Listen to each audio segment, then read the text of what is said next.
آپ دیکھیے لوگ علماء کے پاس نہیں جاتے، باباؤں کے پاس جاتے، تعویذ دھاگا، کالا جادو، نیلا جادو، جس نوجوان کا کام کرنے کو دل نہیں کرتا اسے جادو ہو جاتا ہے،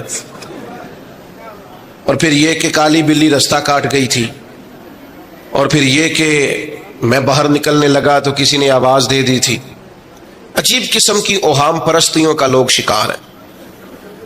نبی پاک صلی اللہ تعالی علیہ وسلم داعی اللہ ہے، سرکار نے لوگوں کے نظریات کو پختہ کیا۔ حضور علیہ السلام کے فیوزات روحانیہ سے لوگوں کے دل طاقتور ہوتے تھے، مضبوط فکریں، مضبوط عقیدے سرکار کے وسیلے سے مسلمانوں کو نصیب ہوئے۔ ہم جیسے جیسے دیکھیں نا تصوف اور طریق میں آپ کو عرض کروں، صوفیہ کرام کا اصل موضوع عقیدہ توحید ہے، اصل موضوع ان کا ہے۔ یہ وہ لوگ ہیں جو لوگوں کو صحیح معنوں میں توکل کا، صبر کا، شکر کا، قناعت کا، رجوع اللہ کا سبق دیتے ہیں، اصل موضوع ان کا ہے۔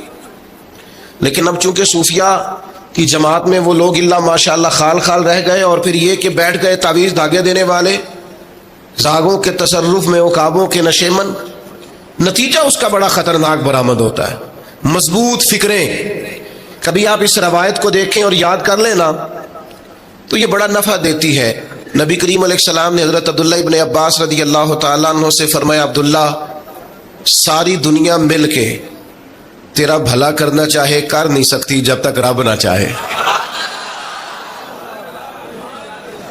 اور فرمایا سارے دنیا دار مل کے تیرا کچھ بگاڑنا چاہیں بگاڑ نہیں سکتے جب تک رب نہ، چھوڑ دے بیٹا آپ، جب تک اللہ نہ چاہے۔ تو پھر رجوع تو اللہ کی جانب کرنا چاہیے۔ نبی اکرم صلی اللہ تعالی علیہ وسلم نے اپنی امت کو توانائی اس بات سے دی کہ اللہ ہمارے ساتھ ہے۔ آپ دیکھیے فکری تندرستی کتنی زیادہ ہے کہ 1000 کے مقابلے میں 313 لوگ ہیں، نہ اسلحہ پورا ہے، نہ گھوڑے پورے ہیں، نہ خوراک پوری ہے، لیکن وہ میدانوں میں اس طرح لڑے ہیں کہ 1000 کو بھاگنے پر مجبور کر دیا۔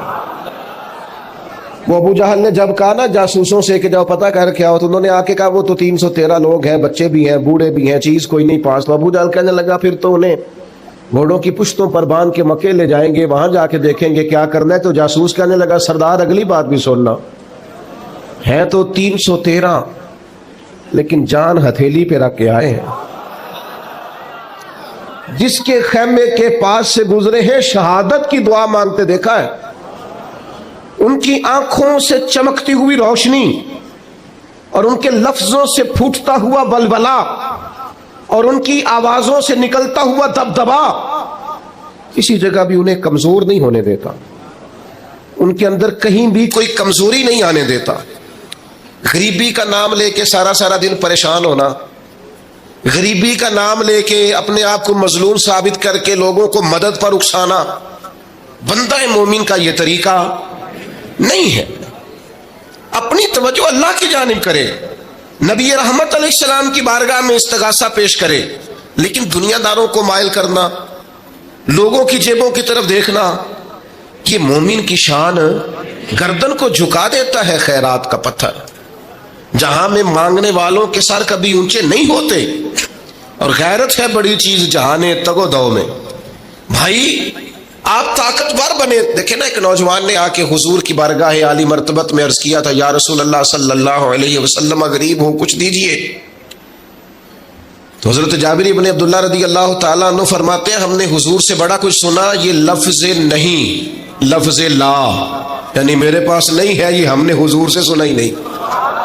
ایسا کوئی محبوب کہیں ہوگا نہ کہیں ہے، بیٹھا ہے چٹائی پہ مگر عرش نشیں ہے، اور ملتا نہیں کونین کو کیا کیا تیرے در سے، بس ایک لفظ نہیں ہے جو تیرے لب پہ نہیں ہے۔ اور یہ فاضل بریلوی رحمت اللہ علیہ کا انداز بھی دیکھیے، کہتے ہیں واہ کیا جود و کرم ہے شہ بطحا تیرا۔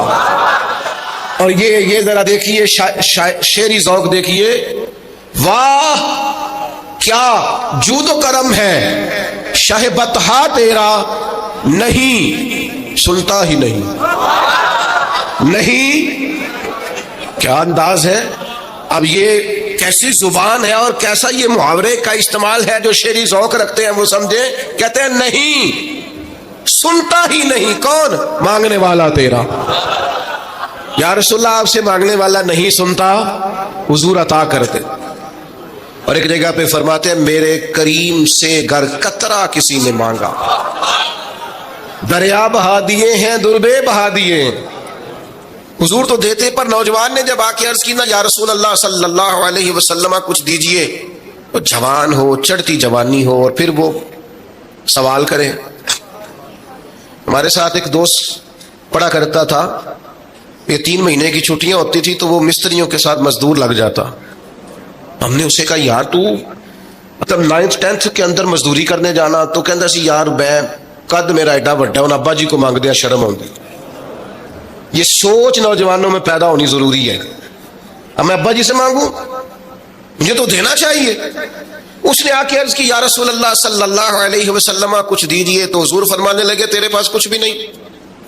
اس نے کہا ایک پیالہ ہے میرے پاس گھر میں اور ایک کمبل ہے. اتنا غریب بندہ ہے کوئی محفل میں جس کے گھر میں ایک ہی پیالہ ہو، ایک ہی کمبل ہو؟ کوئی بھی نہیں اتنے بڑے مجمع میں. لیکن اگر کوئی ہماری غریبی کا رونا پوچھے تو میرا خیال ہے ہر تیسرا بندہ دوسرا بندہ غریب ہے، اور بڑا ہی غریب ہے.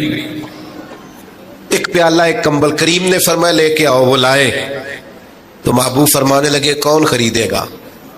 ایک نے کا 1 دینار، ایک نے کا 2 دینار. محبوب نے بولی لگوا دی، 2 دینار کا بیچ دیا. فرمایا جا 1 دینار کی روٹی لے جا. یہ نوجوانوں کو فکر دی کہ وہ انویسٹمنٹ میں تم نے ذات سے اپنے گھر سے لینی ہے. وہ 10-15 ہزار کا ٹھیلا بھی کسی سے نہیں کہنا تو لگا کے دے. جاؤ 1 دینار کا کھانا لے جاؤ، 1 دینار کا کلاڑا خرید کے لاؤ. صحابہ فرماتے ہیں وہ کلاڑا لایا، پر نصیب دیکھو اس کلاڑے میں دستہ نبی کریم نے اپنے دستے مبارک سے لگایا.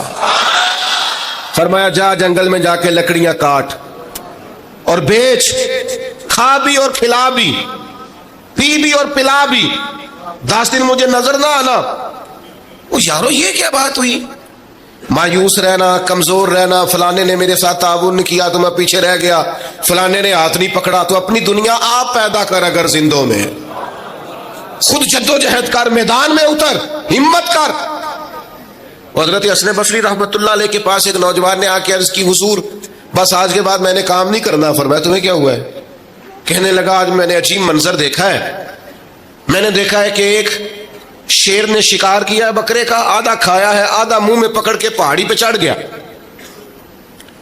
وہاں ایک نابینا لومڑی بیٹھی تھی، باقی کا اس نے اسے کھلایا ہے. تو حضور میں یہ سمجھ گیا ہوں کہ جو رب اس نابینا لومڑی کے لیے بندوبست کرتا ہے میرے لیے بھی کرے گا، لہذا میں نے کام نہیں کرنا. حضرت حسن بصری بڑا مسکرائے، فرمانے لگے کہانی میں کردار تو نے 2 دیکھے، ایک شیر ایک لومڑی. فرمانے لگے کیا بات ہے تیری، تم نے لومڑی بننے کا پروگرام بنایا، شیر بننے کا کیوں نہیں بنایا؟ تو شیر بننا، شکار کر، خود بھی کھا دوسروں کو بھی کھلا.